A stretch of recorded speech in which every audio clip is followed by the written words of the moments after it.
Fasting আমাদের, এটা আপনারা জানেন, এটা নিয়ে একটা নোবেল পুরস্কার পেয়েছে 2016 সালে। আমি এইগুলো ডিটেলসে যাব না। ফাস্টিং এসেনশিয়াল আমাদের সেলের কাজের জন্য, এসেনশিয়াল মানে এইটা ছাড়া সেল তার কাজ ঠিকমতো করতে পারবে না। সেলেরও কাজ রয়ে গেছে।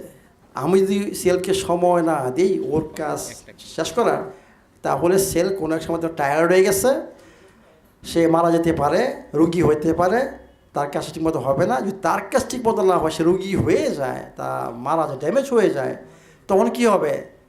আবারও শক্তি ঠিকমতো হবে না।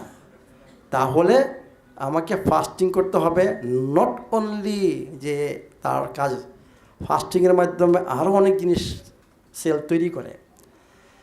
আমরা যে খাচ্ছি সেই খাবারটা সম্পূর্ণভাবে মেটাবলিজম হয় না, তার একটা অংশ, আমরা এটাকে বলি ডিফেক্টেড প্রোটিন ইংলিশে বলা হয়। সেল কী করে?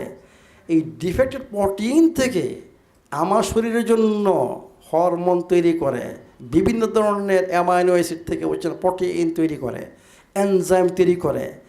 এখন আমি যদি সেলের এই অটোফেজি হতে না দিই, তাহলে আমাদের শরীরে সেই নিউরোট্রান্সমিটার, যে ব্রেইনের ফাংশান, এনজাইম সিস্টেম, এনজাইমের যে অনেকগুলো ফাংশন রয়ে গেছে, এনজাইম ঠিকমতো হবে না, হরমোন ঠিকমতো হবে না।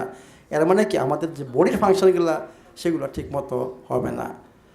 এর মানে কি দেখেন কত ইম্পর্টেন্ট এই যে ফাস্টিং, 70 ঘন্টার ফাস্টিং কত ইম্পর্টেন্ট। কোনো রোগ আছে, যেমন ব্রেনের যেসব রোগগুলা, আমি ডাইরেক্ট রেকমেন্ড করি আপনারা ফাস্টিং করুন। এপিলেপসির একটা মহা ঔষধ হচ্ছে ফাস্টিং। আপনাদের বলতেছি যাদের এপিলেপসি বুঝছেন, ফাস্টিং করুন, দেখবেন যে আপনার এপিলেপসি কমে গেছে। এটি পার্কিনসন, আলঝেইমার বুঝছেন, ডিমেনশিয়া, ফাস্টিং করুন, দেখবেন যে আপনার ব্রেন ফাংশন হয়ে গেছে। এটা অত্যন্ত একটা ভাইটাল একটা বিভিন্ন রোগের জন্য এটা মহা ঔষধ বলা যায়।